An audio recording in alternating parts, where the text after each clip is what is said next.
Comment éviter les blessures? Bon, c'est sûr que dans la pratique de l'activité physique, il y a des blessures qui peuvent arriver. Mais là où on voit le plus de blessures, en fait, je vous dirais, c'est qu'il y a deux types d'augmentation qui peuvent créer des blessures. Il y a une augmentation de volume, donc ça veut dire passer de je cours, admettons, 5 km par semaine à j'en cours 50. Là, c'est clair qu'il y a une augmentation de volume qui est beaucoup trop grande. Ou il y a une augmentation de vitesse. Par exemple, en vélo, je veux vraiment m'améliorer, donc je vais faire des intervalles de vitesse très intenses. Donc, ces deux éléments-là sont à faire attention.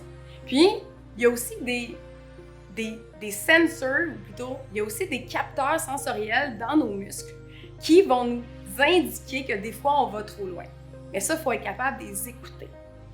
Dans les pratiques d'entraînement, surtout dans ceux qui viennent des années 90-2000, avec tous les slogans de type Nike, Just Do It, on est habitué à s'entraîner toujours dans une zone très rouge, très intense. Tant que tu ne suis pas ta vie, on dirait que tu t'es pas entraîné. Donc ça, c'est certaines mentalités. Mais en fait, l'entraînement ou la pratique quotidienne de l'activité physique, c'est pas la même chose. Oui, il faut avoir de l'intensité, mais pas toujours. Oui, il faut faire plusieurs sports, mais pas de là à augmenter un vol de volume démesurément. Puis aussi, il y a un tempo à respecter. Toutes les semaines, on ne va pas faire exactement la même chose. Dans le mois, ça va être différent aussi. Donc, c'est super important d'avoir quelqu'un qui s'y connaît, qui vous aide dans ce qu'on appelle la périodisation dans votre année, dans votre mois, dans votre semaine, même dans les journées pour ceux qui ont 2 entraînements par jour, parce que oui, il y en a des crinqués qui font ça. Et donc, cette personne-là va pouvoir vous aider puis vous coacher dans justement l'intensité que vous devez avoir. Puis il y a une autre chose aussi qui est super importante, c'est d'apprendre à reconnaître ces signaux.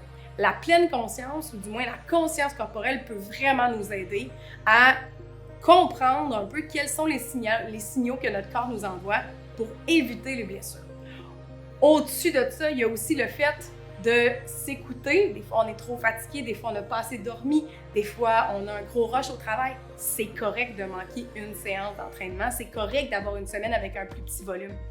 Donc ça aussi, parce que s'entraîner fatigué, c'est aussi une autre façon de se blesser parce que le patron de course ou le patron de natation n'est pas le même. Finalement, avoir aussi la musculation pour renforcer ses muscles puis faire de la flexibilité et aussi d'augmenter votre mobilité va vous éviter de vous blesser. Si vous avez des besoins particuliers, vous avez des questions plus particulières, n'hésitez pas à venir me rejoindre sur ma page. Ça me fera plaisir de pouvoir vous répondre.